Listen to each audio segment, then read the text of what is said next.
and maybe people don't make the connection between DHS and ICE, but ICE is funded already through 2029. And so by doing this standoff, you're really preventing funds for TSA, FEMA. I mean, that could come up to haunt somebody later. Yeah, so another potential government shutdown driven by the Democrats for political posturing to try to satiate a ravenous base that just wants to see resistance. And if they shut the government down at least partially over DHS, Republicans will make the point that this is a version of defund the police all over again. And oh, by the way, storm relief from FEMA. And by the way, airport security if you're a member of the traveling public. I'm not sure if the Democrats have thought this through, but overall their posture is resist. They're communists is the problem. The Democrats are communists. And they could care less about the country. Shame on them. And then the snowstorm wasn't all bad. And shame on Thomas Massey and shame on Senator Rand Paul siding with these people. Support the President of the United States and godly principles. Period. It's fine. It's not. The book, The Invisible Coup, reveals the names, the money, the machine undermining America. Yes. Documented and exposed. And it's accurate. Peter Schweitzer's most devastating investigation yet. The Invisible Coup, How American elites and foreign powers use immigration as a weapon. Available everywhere fine books are sold.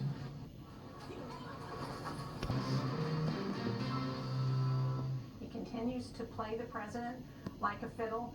If we want to make Vladimir Putin really serious about coming to the negotiating table, then we need to be providing weapons to Ukraine. The president remains deeply involved. The president's team has really brought two sides of this war to the table together to move the ball closer towards peace. So the president is not giving up on the peace process. Trilateral meetings in Abu Dhabi, Russia, Ukraine, U.S. Zelensky touts constructive trilateral talks in Abu Dhabi. Putin aide Yuri Ushakov said the extremely frank discussions lasted roughly 4 hours, included U.S. officials updating Moscow on their recent conversations with Ukrainian and European leaders. Territorial issues remain a key obstacle in the negotiations, with Moscow pressing Kyiv to relinquish parts of eastern Ukraine's Donbass region that Russian forces do not fully control. Back with panel starting there. Meredith, I mean, we've heard this song before. We have. I mean, I do think that these trilateral talks, this was the first time this has happened since Russia invaded Ukraine, and it does seem that some progress was made. At the very least, they've agreed to that they need to have some sort of compromise and come to an agreement, but that territorial issue remains outstanding. We did hear Ukrainian President Zelensky say that they have a security agreement with the U.S. That's yet to be seen or signed, but at least it is a step forward. They're going to be meeting again next week, but the optimist in me sees this as progress, but the pessimist also sees that this could be a tactic by the Russians simply to evade sanctions that Trump has threatened. Yeah, and that was Senator Shaheen's point, Guy, about putting the squeeze on. There are multiple bills up there, including Lindsey Graham's, to really sanction those who do business with Russia, and whether that's going to happen or not. Right, because it feels like we're spinning our wheels. I'm sure President Trump genuinely wants to help shepherd this war to a conclusion, but it's a war that was started by Russia, it is maintained by Russia, and Russia doesn't seem to be terribly interested in getting out of it, constantly making all these demands, agreeing to talk. The Ukrainians are like, hey, yes, here's our answer, yes, we want peace, here's a security agreement. Of course, they have their own issues, but they are not the obstacle to this, and until the status or the calculation changes inside the Kremlin, and Putin thinks that the status quo is no longer acceptable, which it has been for years now for him, I don't know where things actually change, and maybe really biting sanctions would be something that would change his thinking, potentially. Speaking of changing thinking, the situation with Iran, the U.S. military is now getting into position and a lot more assets in the region. The president saying Iran wants a deal. U.S. Armada arrives. He declined to discuss the options presented to him by his national security team or which one he prefers. At the same time, if we put up that they want to make a deal. Speaking about the Iranians, I know so. They called on numerous occasions. They want to talk. Possible, Kevin? It is possible. I think, as we've talked about this before, Brett, one of the motivating factors behind this president is when he sees innocents massacred, whether they be on the streets of Kiev, women and children, in Syria, and certainly in Tehran and the surrounding provinces, and all provinces across Iran. That is certainly a motivating factor for this president, obviously with the repositioning of the Lincoln now in the vicinity, as Jennifer Griffin just reported. But, you know, it is anyone's guess what kind of military options are really in place. We saw a decapitation campaign, certainly, obviously, with Maduro in Venezuela. It's a bit more complicated in a country much more larger by population and size as to what those military options include. But I do think the president should be motivated and is motivated to act, especially if we see upwards of 30,000 innocent Iranians slaughtered by this regime. So just a little flashback. Remember when the foreign minister came here on special report? Take a listen. Saying less than 1,000 people. No, hundreds of people. I certainly, deny the numbers and figures they have said. It is an exaggeration. It is a misinformation campaign only to find excuses to do another aggression against Iran.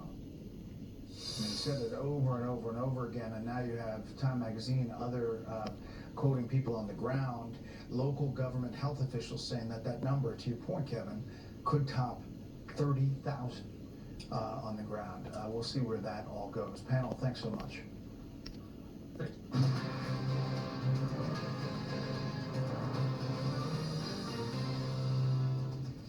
Finally tonight, a special day.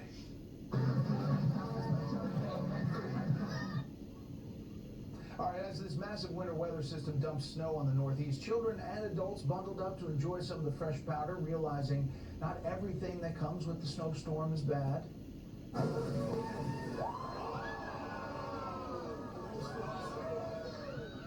In New York, snowboarding legend Shaun White performing tricks, including a jump over comedian Shane Gillis. That was pretty cool. And he wasn't the only athlete making the most of it, as a man skied through Central Park, while in Washington, Capitol Hill transforming into a winter playground for sledders and snowball fighters up on Capitol Hill.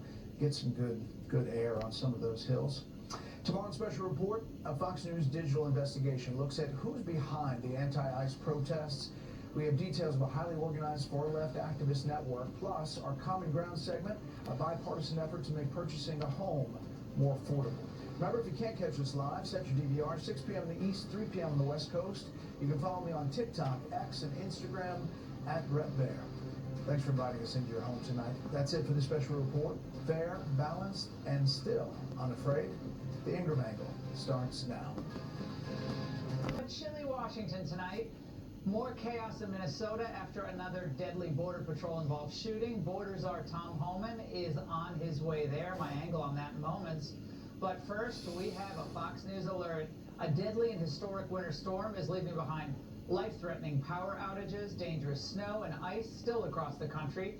Here with more is Fox weather meteorologist Ari Sarasalari. Ari, what can you tell us? Well, it's always interesting after the storm is over to take a look at the visible satellite. You can see just how huge this swath of snow is across the country, all the way from the southern plains into parts of New England. Boston got a lot of snow last night, about 1.5 feet around that general vicinity, and plenty of places to the west saw a lot of snow too. Look at this. All the big cities along the I-95 corridor got solid snow from this storm. Of course, there was some sleet mixing in from New York down to D.C., but you know, a lot of times you get the big northeast storm, and at least a couple of the cities miss out on the snow. So this was a pretty decent one for the snow lovers. You look at some of the totals up here in New England, we were anywhere from about 1.5 feet to at least close to 2 feet. Nobody actually made it up to 2 feet of snow. And we had about 12 to 14 inches here was the ice storm that we had down in the south. Still so that we saw on the ground. Down there, especially parts of Mississippi. And ice. Coming out of there is just absolutely unreal. Now, we're going to get something out of the way. You've probably heard about this next storm system coming up for this upcoming weekend. It's too early to know what it's going to do, all right? We're starting to feel more confident that there is going to be a pretty big storm off the northeast coast, but It's too early to know whether it's going to be close enough to the coast to actually bring us any snow or not. But if it is close enough, it actually could be a pretty big one. So stay tuned on that. Wait and We keep it see. real here at Fox Weather, and you can always watch us for free. Just download the Fox Weather app, Laura. Oh my goodness, another one. Ari, thank you very much. All right, Trump pivots, radicals exposed. That's the focus of tonight's angle. 2 days after that tragic shooting during an ICE operation in Minneapolis, President Trump, Governor Tim Walz, spoke. White House called experience tough and fair, as I mentioned a few moments ago. Borders czar Tom Homan. He's now on the ground there to help solve this mess. That's more good news. The most peaceful way to carry out this vital public safety mission is for Republicans and Democrats to do it together, and for state and local law enforcement to work together with federal law enforcement. Amen. 7 of the top 10 safest cities in the United States cooperate with ICE. And we've seen historic turnaround in safety in cities that have chosen to cooperate with ICE, that are not just led by Republicans, but also look right here in Washington, D.C. Of course, cooperation should have always been a given. But only after 2 people were shot and killed, and only after 2 different hotels were besieged by crazed rioters, did Walz decide it was time to help restore sanity to the Twin Cities. Now, after the call, President Trump said they were on a, quote, similar wavelength, and Governor Walz called the conversation productive. So why was that so hard? Now, when Biden and Obama carried out immigration arrests, there were no massive, angry protests in Minnesota, or frankly, anywhere. Millions were deported by Obama, and no one blinked an eye. Enforcement was permitted and even celebrated by the press. CNN even filmed ride-alongs with ICE back in 2016. Under the cloak of darkness in Chicago, Attack 1, guys. an immigration and customs enforcement team gears up for another long day, Copy. pursuing undocumented immigrants who have been convicted of crimes in the U.S. We got 3 targets this morning. That's exactly what's happening here. The people have outstanding orders of deportation. Overwhelmingly, they do. The individuals they're trying to pick up in the Twin Cities and across the country. So the double standard by Democrats and their press poodles is glaring and telling. And shame on There them. has no doubt been selective outrage by the liberal biased media in picking and choosing victims and highlighting their stories. President Trump does not want any Americans to lose their lives in the streets of America and in American communities across the country. He believes what happened on Saturday is a tragedy, but every life is equal to President Trump, and that's why the lives of Laken Riley and Jocelyn Nungray continue to matter to him and be an utmost priority to him to this very day. And it's unfortunate that we did not see the same type of sensationalist media coverage over the tragic deaths. All these deaths, and I'm glad President Trump said that, any death on the street is something he never wants to see. Not by drug addiction, not by, firearms, not accidental. He doesn't want to see anyone dead, okay? All of these deaths, the ones that Caroline just rattled off, all those individuals, they turn out to be collateral damage to the open borders mafia, who blow their whistles and shriek inanities about how Trump is Hitler. Now, on camera, you hear them prattle on about how they're protecting their neighbors. But they don't bat an eye when their neighbors' daughters are raped by an illegal or run over by an illegal with, his second DWI. So the hardcore communists who give the octane to these mobs have one overriding goal. We have to keep this in mind with all the other noise we're hearing. Their goal is to destabilize America by frustrating a key pillar of the Trump agenda. And of course, that's border enforcement. Now, no doubt, the White House, they see this very clearly. They know what's going on. So the president, smartly, is committed to a thorough, unbiased investigation. That's good. And it's going to include not just the shooting itself, but what led up to the shooting. What occurred was calculated, well-funded, and superbly organized as an effort to undo the mandate that 77 million voters gave Trump to carry out mass immigration enforcement and deportations. Thank goodness we got Trump there doing it. On the encrypted And team. signal were key to carrying out this mayhem. We're just learning about it now. They were used to track ICE agents, keep databases of license plates, And then they included even detailed instructions about how to resist and frustrate ICE. Now, what's worse is that politicians in Minnesota knew about this online app group, the Signal chat group, and they themselves encouraged people to take aggressive measures. Our neighbors are being disappeared. P.S. Without due process, it is just called kidnapping. Show up and use your voice. Put your body on the line. You have an absolute right to peacefully film ICE agents as they conduct these activities. So carry your phone with you at all times. And I have a message for ICE. To ICE, get the out of Minneapolis. All right. Think of the stress on these agents. Their job is to arrest illegal aliens, most with final orders of deportations. Now that's dangerous in and of itself. But then they have to deal with swarms of people descending on them.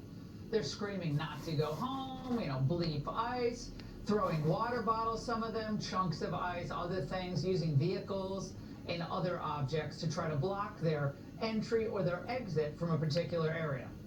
Now, during those 2 short days that I was on the ground in Minneapolis, in the crowds, by the way, it was obvious that there were certain elements in there hoping to provoke ICE. Now, some, not all, hope to witness, I think, a violent response. Then they would clip it for social media, and then they could blast it out. So the more tragic, and this warped mindset, the better. The more fodder for their demand that ICE withdraw from the city and immigration arrests end immediately. They think they have this image in the death of Alex Preddy. And tonight, as we learn that DHS is pulling back some agents, moving some resources out of the state, the numbers were, we know, probably not sustainable there. Maybe in the end, not even wise. But of course, the radicals are going to declare victory. I think many Republicans are realizing what we've always known in Minnesota. Donald Trump and Kristi Noem, you picked the wrong city. You've picked the wrong state here to pick on, because in negative 11-degree weather... Not to pick on, shame on you, lady. ...of us brave and go out and peacefully protest. But if they think that they won here, they're sorely mistaken. The president also said that we'll leave a different group of people there in Minnesota for the financial fraud. Good, because we're all dying to know if Keith Ellison ignored clear warnings of fraud. And we also want to know, how is it possible that Ilhan Omar's hubby reportedly got so rich so fast?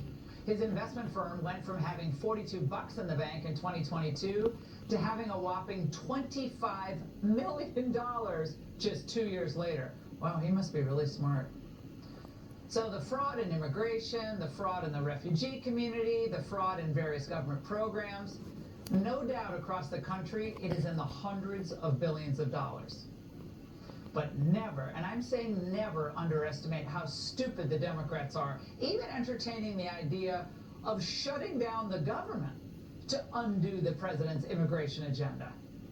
How can you, good conscience, continue funding a department without the guardrails and protections? We've got to block shame on you. To ICE, which is shame on you, Democrats. Of government oppression and state terror. This is all made up. And so now enforcing shame on you. Is government oppression. You get the point. They want no one deported. But if they think that the freakish Antifa, Marxist, communist contingent in Minneapolis is representative of most of America, man, they're really out of touch. Liberal states don't get to opt out of immigration enforcement any more than conservative states get to opt out of income tax. So when this crisis ends, and it will end, the left will suffer another defeat, and President Trump will claim another victory. And that's the angle. Amen. Here to react, Texas Congressman and Texas Attorney General candidate Chip Roy. Congressman, it's good to see you tonight. Now, ICE has a large presence in your home state, and yet we don't see the same chaos in Texas cities as we've seen in Minneapolis. What's the difference? Well, good to be on, Laura, and no, you nailed it. That's exactly right. Texas works with our federal authorities to try to secure our communities and to enforce the law. What you see in Minnesota and Minneapolis is the opposite of that. And I think the most important thing here is that the president is leading. What you saw him do today by sending Tom Homan to Minneapolis, an experienced law enforcement individual who served as the head of ICE, who, by the way, was given a medal by Barack Obama, right? They now call him a Nazi, but he was given a medal because of his experience and his success. Tom's going to get there on the ground, and he's going to do a lot of the right things that need to be done. The president's right to call for cooler heads from the veil.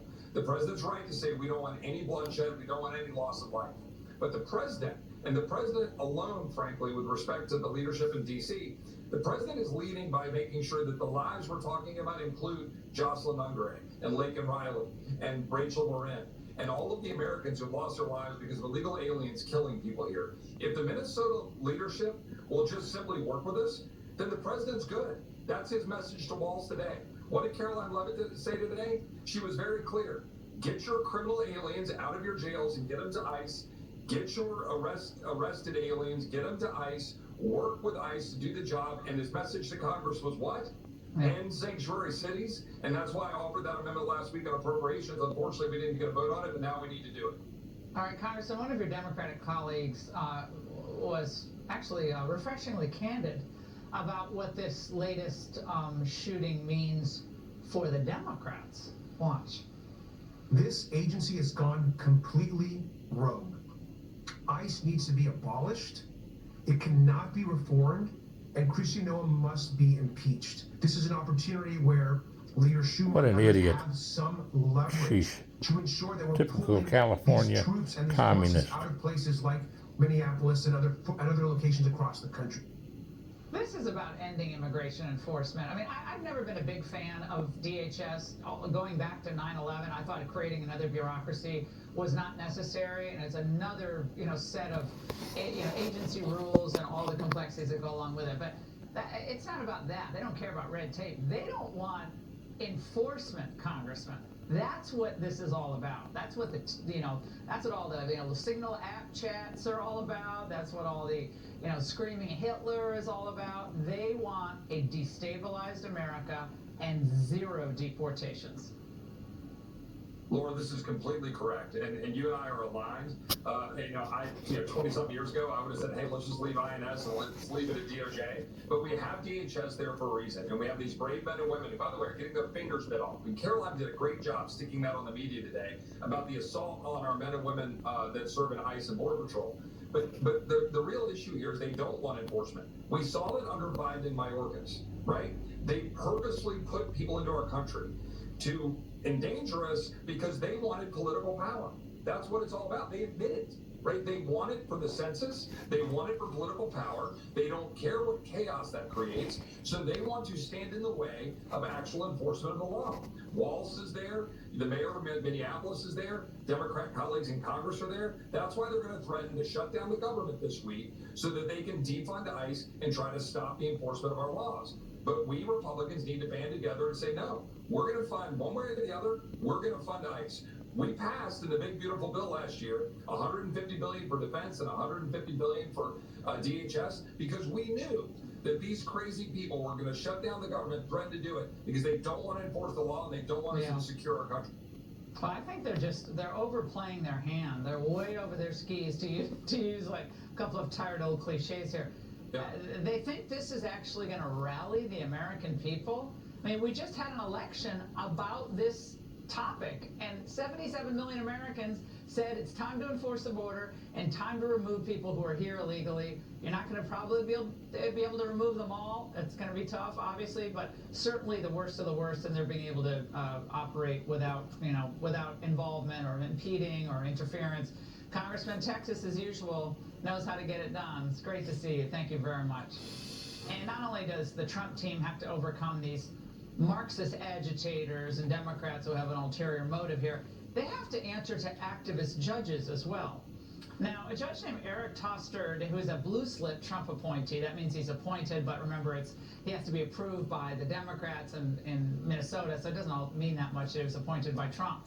But he wants to now, with this temporary restraining order, prevent the Trump administration from managing the evidence in this shooting case. Now, the ruling came after the Hennepin County Attorney's Office and the Bureau of Criminal Apprehension filed a lawsuit claiming on Saturday that they were unable to inspect the scene after the shooting, and they want to prevent the, quote, destruction of evidence, despite there being zero credible proof that federal officials plan to destroy anything. DHS Assistant Secretary Tricia McLaughlin hit back, telling Fox News Digital that any claim that the federal government would destroy evidence is a ridiculous attempt to divide the American people and distract from the fact that our law enforcement officers were attacked. Here with us is David Schoen, former Trump impeachment attorney. David, I received a number of emails from old co-clerks and lawyer friends about how extraordinary this move by this Judge Tostard was to infer that the Trump administration is in the business of destroying evidence at a crime scene, potentially. Yeah. It's extraordinary. The president has said, as you pointed out earlier, that he wants to see everything in this case. He wants all of the records. He doesn't want any evidence destroyed. He wants to see all of the evidence. But it's also extraordinary because, we have something here called the Supremacy Clause in Article 6, Clause 2, that basically keeps local law enforcement out of the picture generally. Long-standing principle, 1890, in re Nagel. If a federal officer is performing a duty authorized by federal law in a manner necessary and proper to exercise that duty, then he's immune from state criminal prosecution. There may be civil actions that could be brought, a Bivens type action. Very interesting case, working its way now from the Supreme Court, 2025, Martin versus United States, has a little bit of everything in it. But it's interesting, the Nagel case may have been prescient in 1890 for what happened here. In Nagel, the United States Marshal was protecting a Supreme Court justice. A man approached, slapped the justice, reached into his pocket. The Marshal shot him and killed him, and the man turned out to be unarmed. But the California sheriff arrested him, and the court said, no, he's immune from prosecution. That's the Supremacy Clause.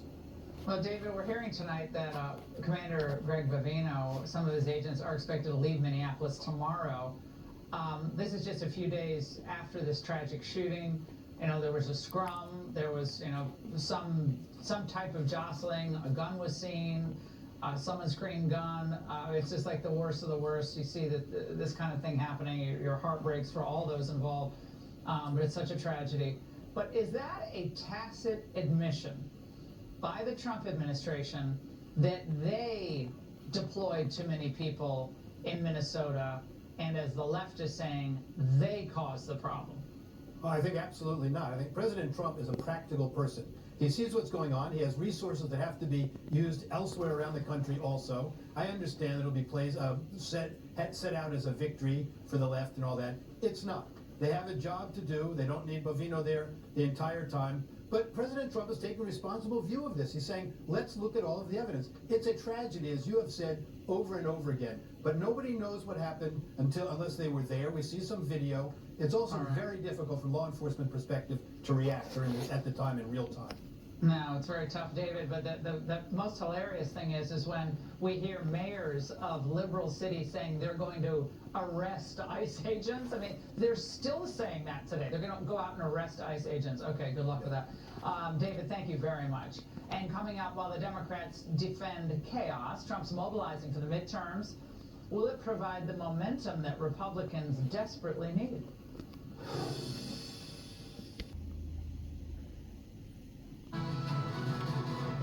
Well, President Trump, he's getting ready for the midterms. Back in September, he teased a midterm convention.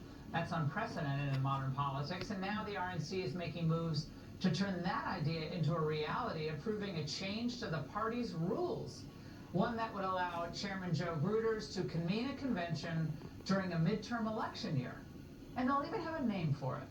There's no better way than to sell the message that the president has given us to the American people than a several-day, I like to call it Trumpapalooza, in a way that we can really highlight all the incredible things that this president has done. I'm not wild about the Trumpapalooza name, but other than that, Trump is going all in. His chief of staff, Susie Wiles, tells the New York Post that he's going to campaign like it's 2024. That means weekly stops across the country, and it all starts tomorrow in very cold Iowa. His message there is the stakes couldn't be higher. You got border chaos, you got inflation, foreign policy weakness. Republicans cannot afford to sit this one out. Go Trump. Here to discuss is Matt Towery, political analyst and pollster, Ari Fleischer, former White House press secretary, Fox News contributor. Matt, I'm going to go to this midterm convention idea in a moment, but I want to put something up for both of you before we do. going back to this issue of the border enforcement and the immigration issue supposedly working against Republicans. You know what voters don't like? Is to see a Border Patrol agent's finger bitten off. I don't think, and we're not showing it because I guess we can't show it for some reason, but it's a bloody stump. It's a bloody stump, and they even put the tip of the finger in a little specimen bottle afterward. That's what they faced in Minnesota. 8,000% increase now in attacks on Border Patrol, Matt. The midterm convention is probably going to herald the efforts of ICE as brave men and women who are under a lot of pressure. Tragedies are going to happen when you have this chaos. But how do you see things now, given the hot moment that we're in? Well, the conventional wisdom in D.C. is that the Republicans are on the ropes. I think for the moment, with chaos taking place, you could say that. The polling numbers aren't great. I happen to think it will all turn around. Three things are needed. One, you got to show that finger and show those things that happen to the general public who so often can't see the news because it's filtered out. That's number one. Then number two, you have to tout the accomplishments of the president, where the economy is turning around, the incredible peace efforts he's made. You put all that together. But the third part of this campaign, it's something Trump's already talked about, is impeachment. These people want to impeach Donald Trump and stop everything he's doing. So to get that Trump voter who only likes to vote for Donald Trump and his name's not on the ballot, you got to put him on the ballot by saying you'll be losing Donald Trump if you don't turn out and vote and keep the House in place and the Senate in place. That's the recipe for the Republicans to hold on to both the House. And that's the reason I'm encouraging people to get out and vote. Vote Republican. Vote for Donald Trump. Someone could say more than a decade. So we're already thinking about what is the Republican Party going to be after Trump. Boring, that's for sure. A lot of people think, but is it really all him? And I think Matt's on to something. I want to encourage Thomas Massey and Rand Paul to stick with Donald Trump and Republicans. I think the president sees that, and I think that's why he wants to kind of bring down the temperature in Minnesota, move on to the economy, and say, look, I've locked down this border, people are safer. I hope that's exactly right. I mean, he still has to finish the job with the number of people who came to America illegally. That's not over yet. There's right and there's wrong, and he has to stand up for what's right and do it in a judicious fashion. But the biggest issue is yet to come, and that is the economic numbers that are going to come out to show us, is this economy booming? Are wages growing? Those are the things that affect and change people's lives. And right now, it's a very middling score. There are some very good indications out there that 2026 is going to be a strong economic year, particularly when you saw the economy grow at 4.4% in the third quarter of last year. Can that continue? If we have those kind of numbers, then wages will rise, the economy will feel strong, and then by June, this is all going to turn around. If we have 6 months of really good reporting, that's what makes families feel better. It's always about the economy. The last thing I would just quickly say is 150 million people voted in the presidential election, only 100 million in the midterm congressional. It's vital that President Trump nationalizes this midterm election. This is people's chance to make a down payment on keeping the White House in 2028 and keeping the Trump legacy alive. They've got to show up at the polls in 26 to make that down payment. Amen. Matt, so get off your duffs and vote Republican for the country with godly principles. Then you lose the midterm, you lose 2028. Our country's overloaded again with illegals. But is this idea of the midterm convention a good one in your mind? No, I think so, yeah. It puts some zest and some life into it. We get into that season before the elections, and first of all, people wait too late to run their ads. I've always said that, Laura. And right. Then they're all running at one time. But if you have a midterm sort of convention, people can get razzed up ahead of time, and afterwards, I think it gives a tempo. I think it's a brilliant idea by Donald Trump. I'm not shocked that it won't be successful. Yeah, absolutely. Matt and Ari, keep it positive. This economy's got a hum. Coming up, why is Canada suddenly backing away from its deal with China? To stand up to Trump. He even bragged about a new trade alliance with China. And by the way, it would include Chinese EVs that are effectively banned from the United States because of our tariffs. So naturally, at Davos, the Euro elites treated Carney like a conquering hero. The powerful have their power. But we have something too. The capacity to stop pretending, to name reality, to build our strength at home, and to act together. That is Canada's path. We choose it openly and confidently, and it is a path wide open to any country willing to take it with us. I don't think I've seen many standing ovations at Davos, so that was interesting. Well, you got to see him stand up there. But they all stood up for him. Whoa, yeah. That was, of course, Trump smartly shrugged it all off, but later announced he'd slap 100% tariffs on Canadian imports. But it's funny how that tough talker suddenly changed his tune. How are you responding to Trump's threats about 100% tariffs? Well, the first thing is that Canada respects our engagements, our commitments. We have commitments under CUSMA that not to pursue free trade agreements with non-market economies without prior notification. We have no intention of doing that with China or any other non-market economy. Oh, translation, the maple leaf shakes. Trump wins again. Here to dissect is Gordon Chang, Gatestone Institute Senior Fellow. Gordon, when he got the big standing ovation in Davos, I just was laughing. I mean, we were howling in the studio because I said, give this a week and Carney will be shaking. And Trump was just enjoying every moment. He's like, this is like taking candy from a baby. Well, Carney did collapse, and the reason is that the United States takes 76% of Canada's exports. We account for 62% of their two-way trade. They run very large trade surpluses against us, $62.0 billion in 2024, and when the numbers come in for last year, it'll be a still substantial $45 billion. So clearly, Carney needs the United States. All Trump had to do was to stare at him, and of course, Carney collapsed.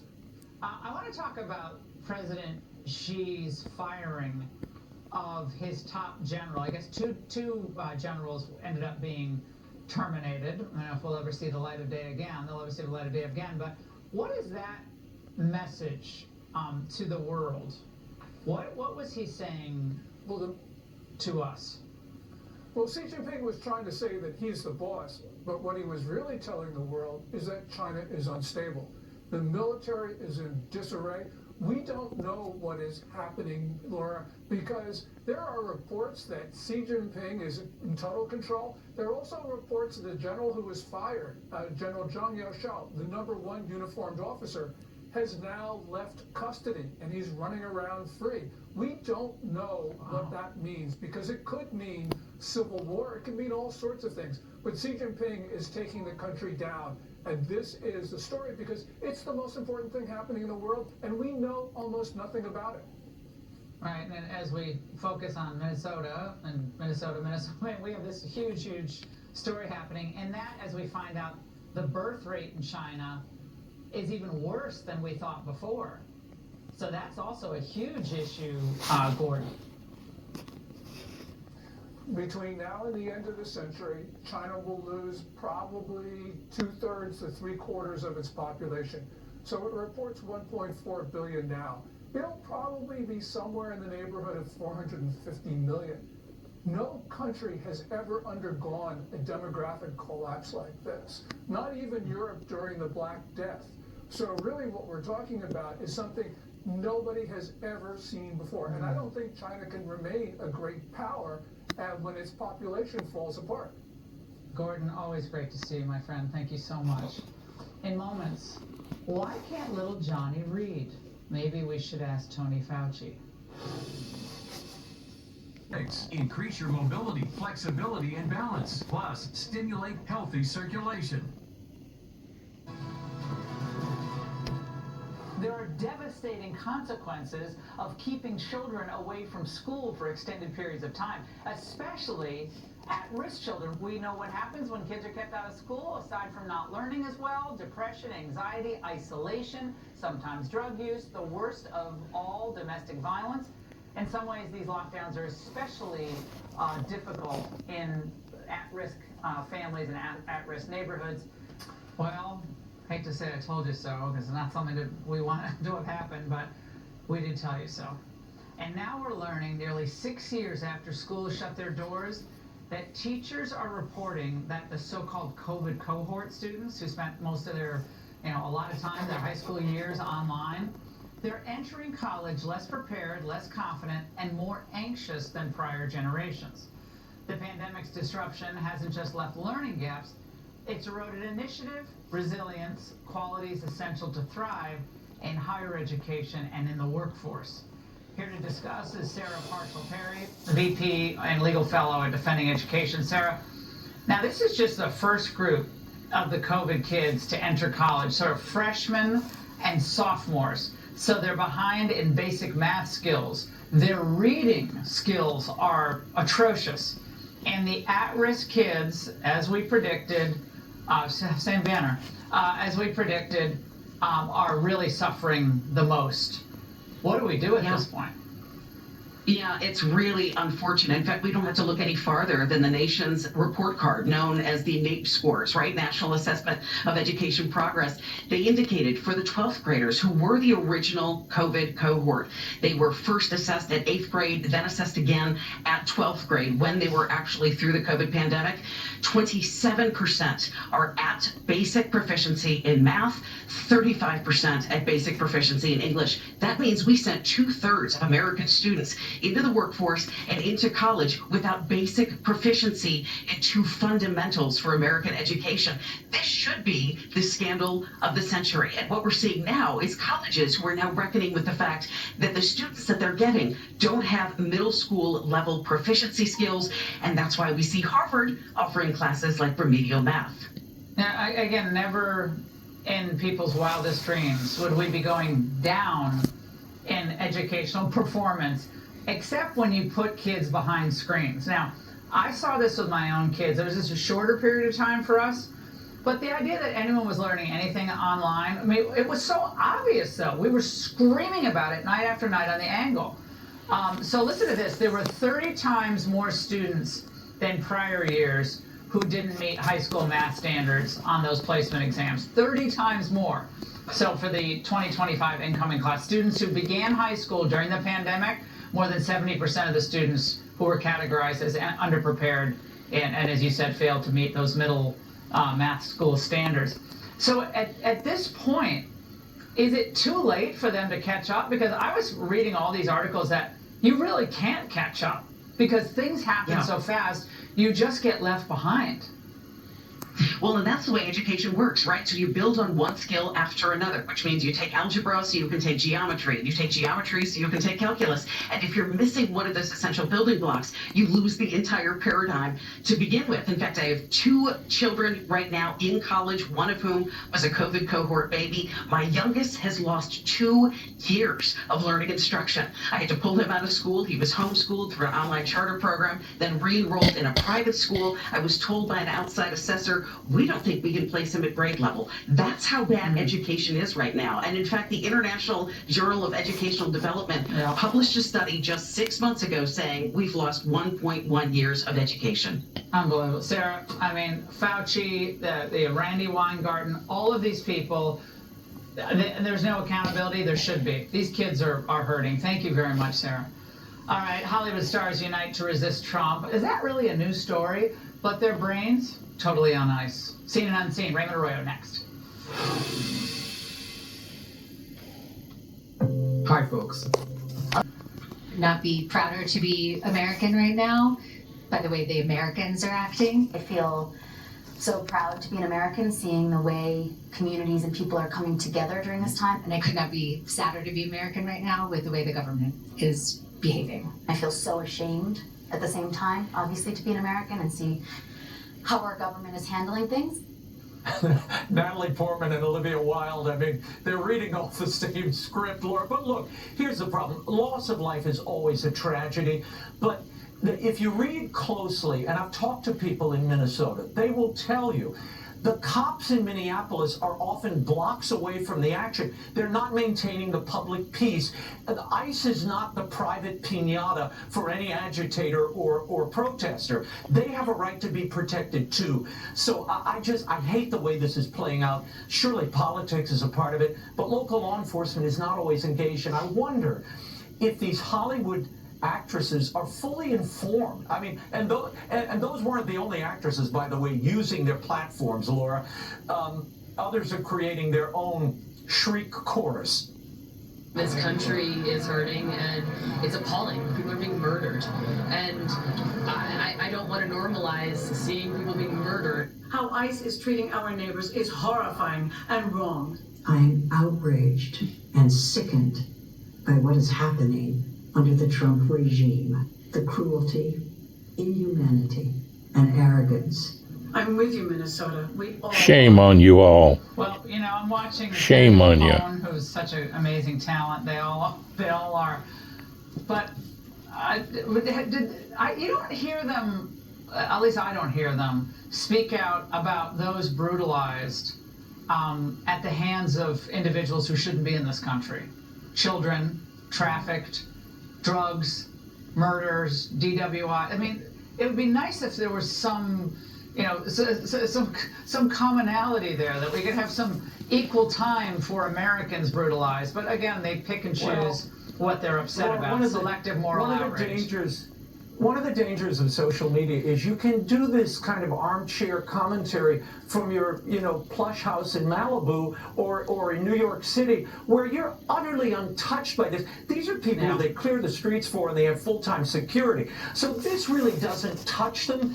But I think, you know, put down the TV I don't remote think anyone cares. and grab the Xanax. It may be time. Look, I just don't. There's another celebrity out there. Yeah, I think this is Edward Norton. Watch.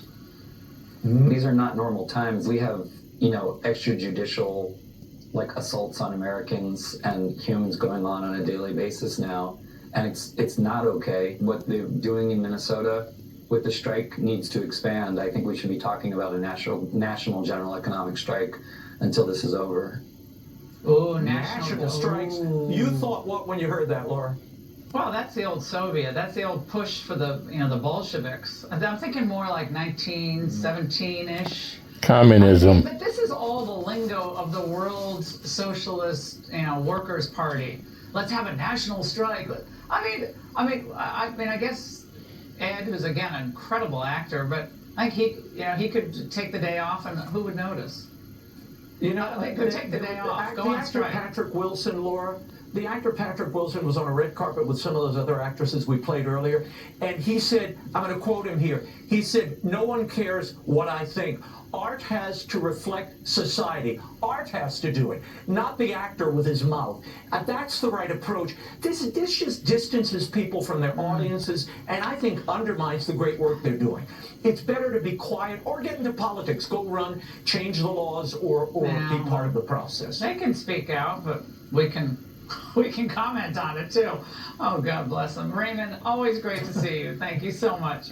All right, that is it for us tonight. Make sure to follow me on social media. We had a great event in Florida that my friend Brett Baer, of course, special report, he was the auctioneer at. I'm going to put the clip up. Jesse's next. Welcome to Jesse Waters Prime Time tonight.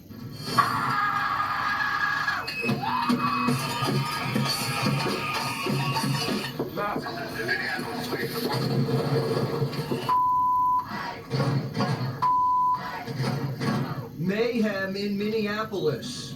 Woman calls Trump to cut a deal. Coordination with the locals who provide crowd control and backup and intel. It's just in Minneapolis and a little bit in Portland, Chicago, and LA where there's violent resistance. All sanctuary cities. But Keith Ellison's saying they're behaving. ICE needs to do its job that it's paid to do. We're asking ICE to do its job as we do ours. Nobody in Minnesota is interfering with them. That's a lie. Only Minnesota state prisons hand over criminal aliens, and that's only after they're convicted and serve sentences. City and county jails don't cooperate at all. They're just releasing criminal aliens back out onto the streets. Amen. And it forces ICE to do these dangerous manhunts. Amen. Absolutely right. They have to bring in Border Patrol for backup. And Border Patrol doesn't usually work cities. They work deserts. Look at this poll from over the summer. Majority of the country, 65% actually, are against sanctuary cities. 70% of the country says the locals should be cooperating with ICE. This isn't even a partisan issue. Just a small minority who are sacrificing lives to keep criminal aliens in their cities. These blue city streets are mobilizing like it's war. I'm Kyle. I'm Antifa. I understand that the women who see this are really scared that their husbands are going to go and not come back, and that's real. We can't end this without good men in the streets, armed and ready to protect innocent people from being gunned down by these masked murderers, these fascist occupiers.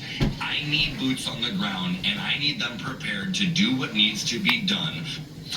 There are hundreds of American citizens, thousands, threatening to kill ICE agents. This is on top of the cartels that have a bounty on their heads. Some of them are acting like kamikazes, like it's suicide by ICE. Hey, so they're gonna kill us anyway, so I think maybe we should just mob them. If you comply, they're gonna shoot you. If you try to leave, they're gonna shoot you. Mob them, like that. Shameful. Shameful. Like hiding in trees. I don't know. The federal government has sole authority to enforce immigration law all over the country. That's not me saying it, it's the Supreme Court. And these Democrats are inciting mobs to violently resist the federal government. This is what happened during the Civil War. But it's not even half the country, it's just a small faction of hardcore militants, ICE mommies, BLMers, communists, trans radicals, and Antifa who want open borders, the obliteration of capitalism, and the complete overthrow of the Trump administration. That's their goal. These are the people who cheered when Charlie was shot. They hate white men, cops, and are bent on destroying Western civilization. Unchecked migration destroys civilization. Look at Europe. That continent's on its deathbed. They're using mass migration as a weapon to destroy this country. It's why the left wants to abolish ICE. Once Biden let them invade, they boost the census numbers and give Democrats more electoral votes and congressional seats. Mass deportations take that away. That's why they're literally biting off the fingers of ICE agents to try to stop it. And the more offspring they have, the more votes Democrats get. And the more migrants, the more welfare. And that powers the Democrat nonprofit industry that kicks back cash to the politicians' coffers. We caught them, dead to rights in Minneapolis with the Somali fraud ring. Walz and his insurgency, they need to cooperate before more people get killed. ICE also has to change tactics. ICE has been in Minneapolis for 6 weeks with barely any backup, and they're way too visible. Folks are crossing state lines to confront them, and now these agitators are coming armed to the teeth. ICE agents are sitting ducks in that city, and like any good boxer knows, you gotta stick and move. You can't stand in the middle of the ring forever. All this manpower dedicated to Minneapolis, and we've gotten 3,000 bad hombres out of there in 6 weeks. That's good. 10,000 since last January. That's good. Force a deal with Walz to get cooperation. Force them out with cash if you have to get these known fugitives out cleanly. And then move on to Denver, San Fran, Detroit, wherever you have to go. But don't announce that ICE is coming to town. Be stealthy. You can always go back to Minneapolis when Walz leaves office, which is soon. You can go back there for 3 straight years until every single migrant is out. But we're running the ball down the middle every single play. How about a little play action? Now, if you're going to be dealing with an insurgency like this in Minneapolis, you got to bring in a task force. I'm talking marshals, treasury, homeland. You arrest everyone obstructing, and then you follow the money and make arrests. If you have a targeted operation on a city street, you cordon the block off so the mob can't get close and trap and harass and hurt you. It's safer for you, and it's safer for them. But the president can't be run out of town. That'll tell every sanctuary city that attacks on ICE agents will force them into retreat. And then you have a confederacy of sanctuary states that are black holes of crime and migrants. And that'll sink the country. And that's what they want. The president looks like he's finessing this and fulfilling the mandate. The president's already achieved record low illegal immigration and record low crime. Minneapolis can't slow him down. Public News founder Michael Schellenberger joins me now. All right, Mike, what happened over the weekend and how do you think it plays into the mandate? Hey, Jesse, great to be with you. Obviously, huge tragedy. I think there's a really important debate to be had around ICE tactics. But look, the bottom line is that the left is getting people killed out there. This is nothing like the tradition of civil disobedience that I myself was a part of as a young leftist, from Henry David Thoreau to Mahatma Gandhi to Martin Luther King. Those were very structured civil disobedience demonstrations that were committed to nonviolence. That's simply not what we're seeing in Minneapolis. We're seeing a very organized effort.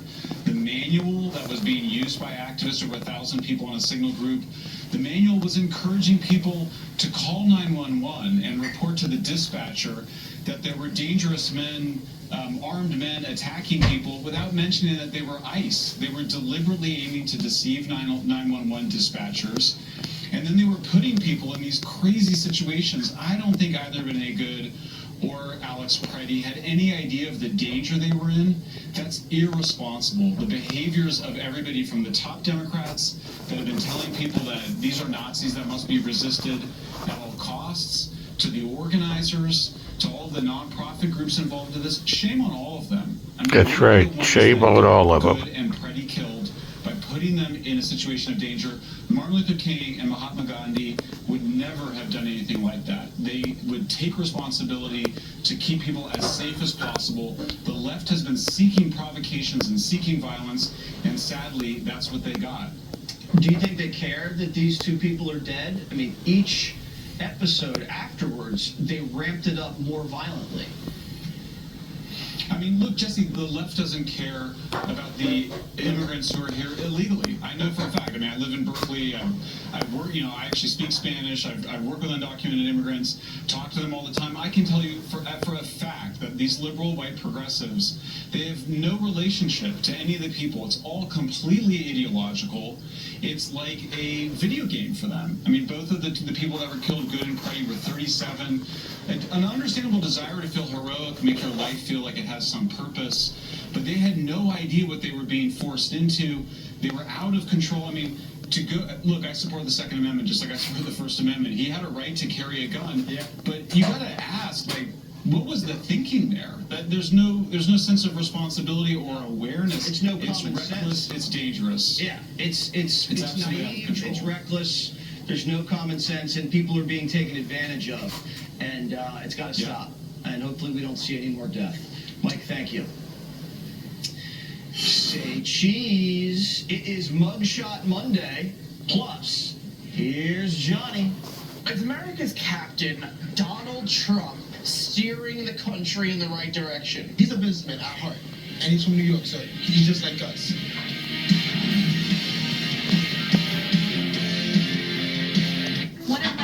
Amy agrees.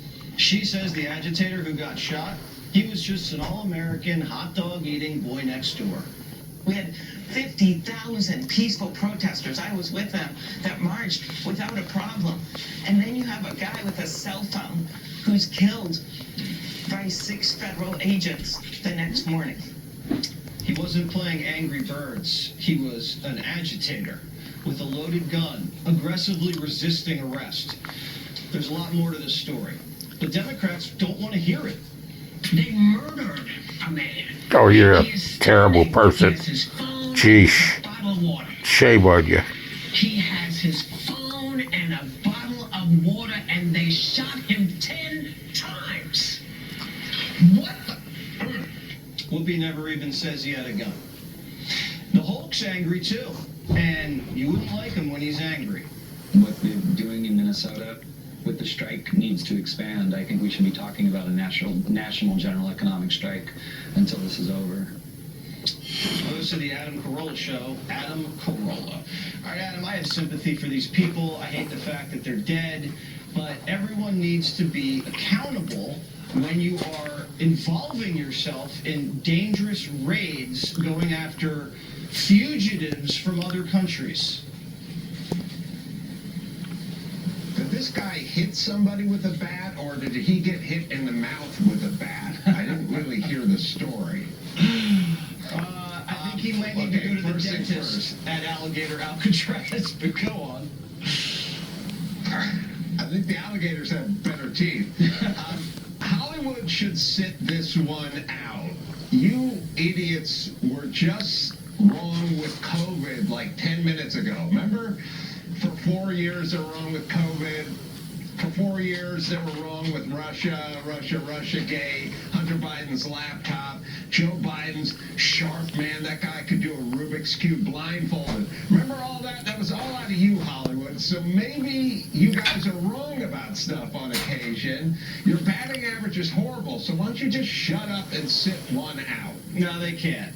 They believe that you can raid the president's house, but you can't raid Jose's. And Jose isn't even an American citizen.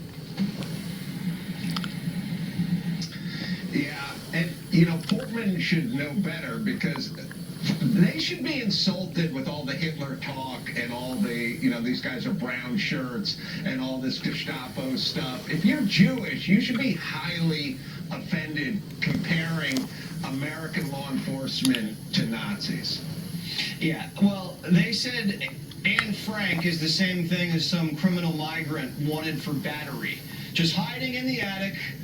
I mean, it's insulting to pretty much everybody. Even the Holocaust Museum told Walls to knock it off. When the Holocaust Museum tells you to shut up, you've really crossed the Rubicon. I think Walls is on his last legs. He cuts a deal with the president. Everybody dials it back, and we can move on to other places, maybe San Francisco. I think Minneapolis has had enough. Well, yeah, and think about the agenda of the Biden administration. Remember like 5 years ago with the whole Haitian on horseback crossing the border, shades of Jim Crow, whipping Haitian border crossers, and then Joe Biden does a whole speech saying we're going to punish ICE and the Border Patrol? What was that about? Him taking the side of the illegal Haitians over something that didn't happen, and he knew the information on it. He had access. The photographer said it was bogus and he wasn't whipping anybody. And so what was Biden doing in that moment? Yeah, I mean, he was conditioning the country to demonize and hate the law enforcement people who were securing the border. It's a sad, tragic weekend, but we'll get over it. It seems like cooler heads will prevail. Great to see you, Adam Carolla. Kamala Harris, Josh Shapiro, and a private bathroom. Straight ahead. Storm just slammed the country. Kevin Corpse on the ground in D.C. with the details. Kevin. Hey, Jesse, listen, D.C. got almost 7 inches of snow overnight, and if you add to that this layer of freezing rain and a nice sheen of sleet, well, you can imagine it made driving conditions pretty tough here in the nation's capital. And with that in mind, plow crews were very, very active, not just late in the afternoon and early evening. I'm talking about overnight, Jesse, trying to clear the thoroughfares here in the nation's capital. And that's a scene, as you can well imagine, that played out in cities all across the country. And when people start taking boats up to Greenland, they'll end up like the Titanic. No, as long as I'm selling them, I'm fine. Doesn't sound very nice, but it's true. Donald Trump, he strikes some coke boats. Were you a fan of that? 100% was a fan. It was amazing to watch. You weren't offended as a voter, like, oh, don't touch the boat. Did you see those boats? I mean, it might have looked better after they were blown up. Those 6 lives save thousands of lives. have to keep America clean. If you were hiding drugs on this boat, where would it be? I don't know, I never even thought about it. The trash can, because nobody knows it's a trash can. It looks like fridge. I thought you were going to say the trash can, because that's where we should be putting all drugs. That is true. That was great. Oh! Right down in there. You can even fit a lot of drugs in here. I think you can even fit me in there. So, get in there. How's it roll? Oh! Don't close it! Ah! You have to round? You found out.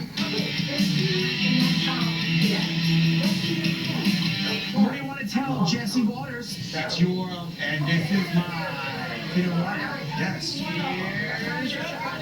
I want you to walk the plank. All right, this is pretty scary. I feel like I'm on the Titanic. I'm the king of the world! More prime time, straight ahead.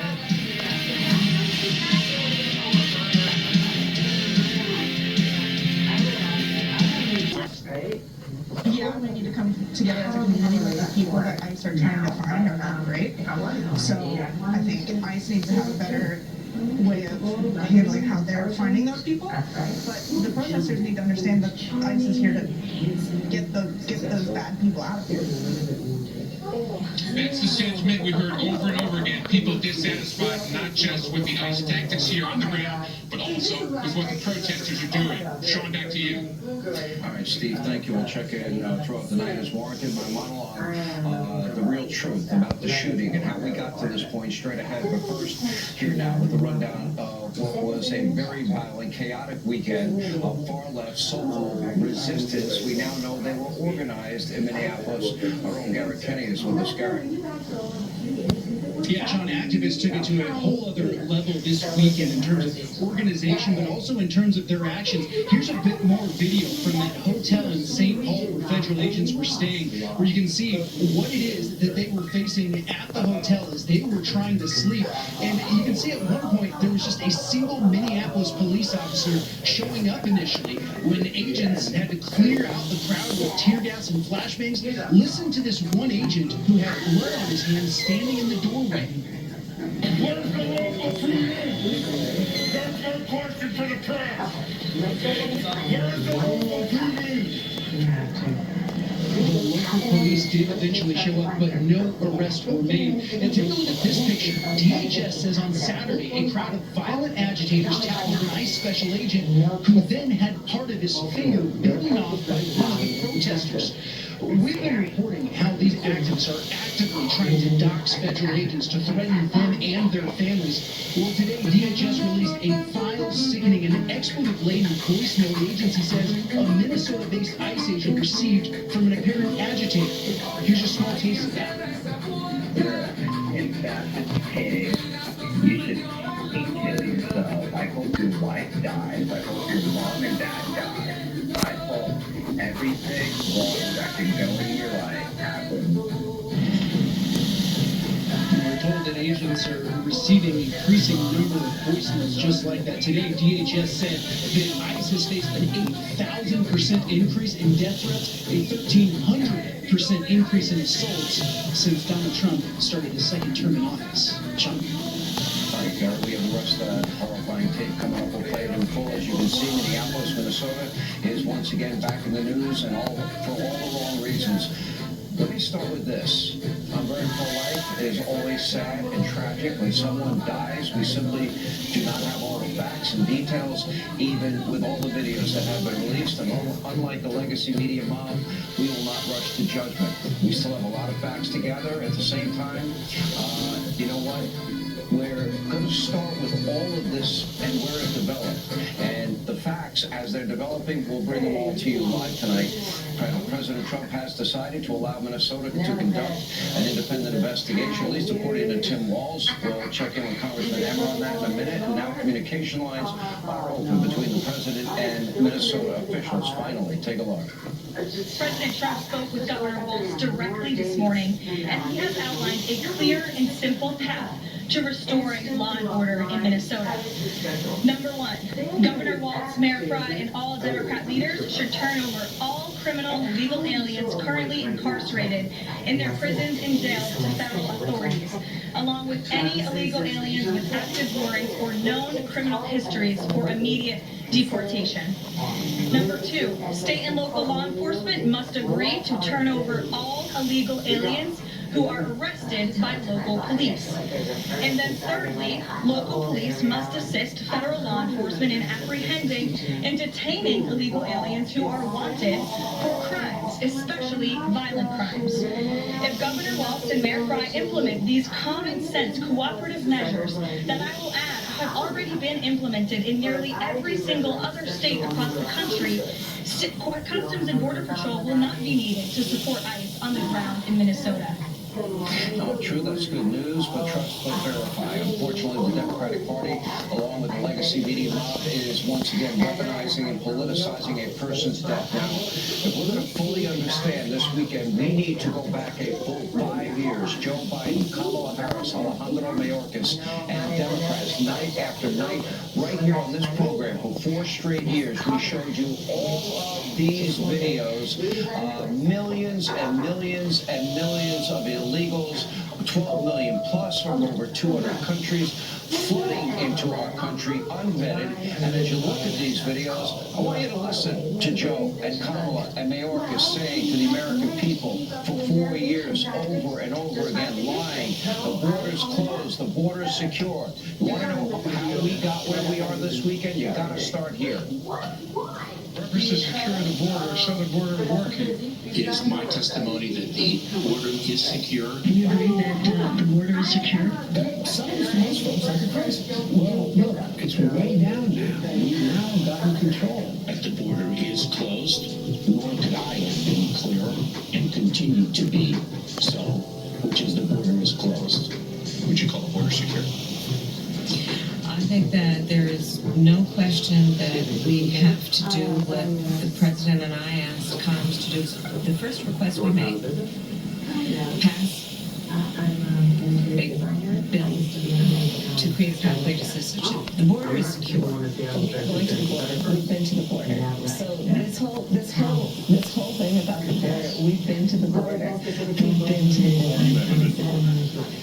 And I haven't been to Europe.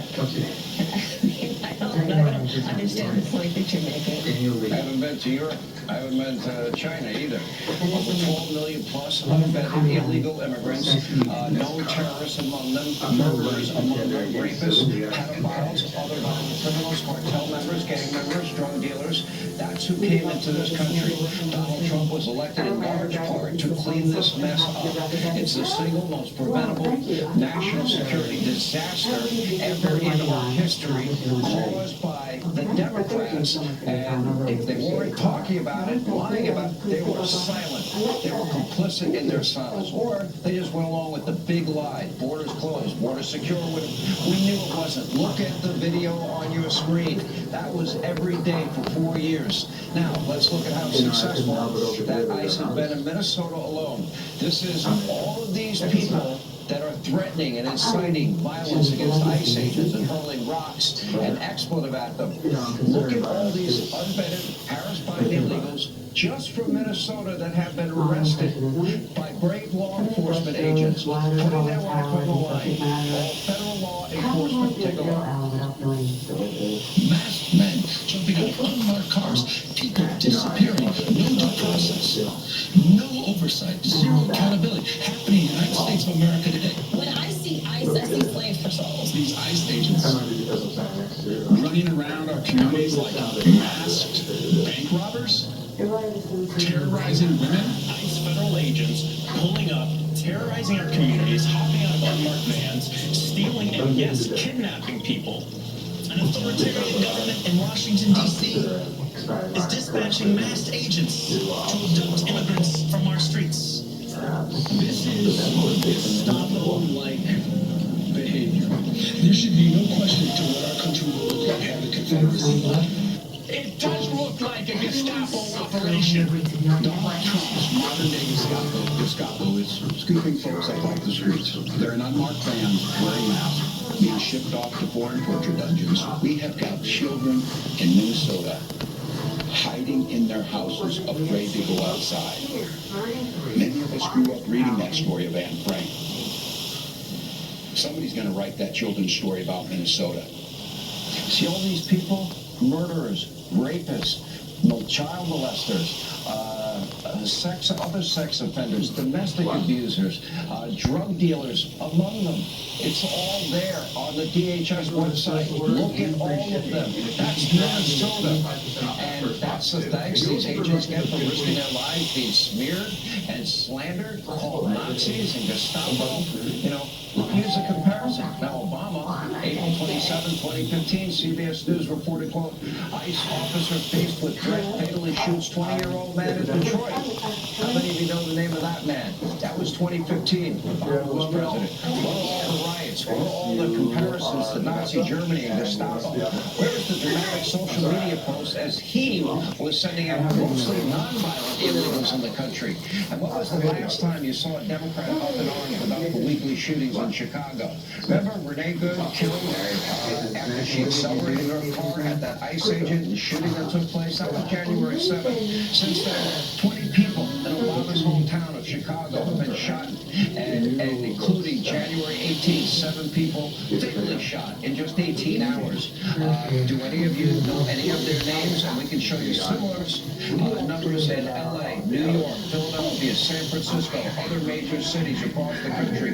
Where are the demonstrations for those lost souls? Where's the outrage? Does anyone know their names? No. Why? Because they can't weaponize and politicize those deaths in their lawless, deep blue cities and states, their sanctuary cities and states, and they can't blame Donald Trump. So they say nothing and do nothing, which brings us back to the very reason that ICE exists, contrary to what Democrats would have you believe. Now, there are real victims of illegal immigration. We know some of their names, not most of them. Laken Riley's, we know Johnson Hungary, Rachel Warren, raped, killed, criminal, illegal immigrants, unvetted by Harris, Biden, Mayorkas. Democrats, they didn't even stand up. They would not stand up and honor them when President Trump honored their families at a joint session of Congress speech that he gave. Every day, ICE is working to prevent more Americans from becoming victims, but it's not easy, is it? Dating back decades, there have been numerous ICE officials shot and killed in the line of duty. They don't talk about that. And now they're also forced to contend with an angry mob of frankly, stalkers that are being incited by so-called leaders in Minnesota, leaders in the Democratic Party. Take a listen. In fact, it's king. You just kill yourself. I hope your wife dies. I hope your mom and dad die. I hope everything wrong that could go in your life happens. I hope you have the most miserable life. I hope you get hit by a bus. You are a traitor to the American people, to the values that made our very country. You should kill yourself. You're so disgusting. I hate you. Everyone hates you. You're a murderer. And all of your friends are murderers. And your bosses are a bunch of pedophiles. Kill yourself. So how did the mob get this way? Whipped into a frenzy by Democrats that caused the problem, lied about the problem, in many cases aided and abetted illegals with their sanctuary city and state policies, offering taxpayer-funded benefits they didn't deserve, refusing to cooperate with law enforcement, whose job it is to enforce our laws, demonizing these brave men and women. In Minneapolis, left-wing agitators are now tracking ICE agent location, stalking their every move, blocking their vehicles, assaulting officers, pelting them with rocks and bottles. Another ICE agent lost his finger, as we reported earlier. Why? A protest opinion. Over the weekend, a violent mob surrounded that and trashed that hotel. We've reported on that earlier as well. But as Fox News has been telling you, and as Fox News has been reporting, there might be more than meets the eye. According to an encrypted messages that are obtained by Fox, we have organized far-left socialist, communist, Marxist groups heavily coordinating ICE resistance in Minnesota with spotters who distribute detailed lists of possible ICE vehicles, license plates, real-time location of ICE officers to groups of agitators. In other words, what you see on TV in Minnesota may not be organic at all. In fact, ulterior revolutionary motives could be in play. So that for 4 years the country was lied to on a spectacular basis about the border being secure and the border being closed, and 12 million plus unvetted illegals came into the country as a result, including all these bad people. Is that all true? The Democrats won't allow that to happen, and then what lie about it? Yeah, without a doubt.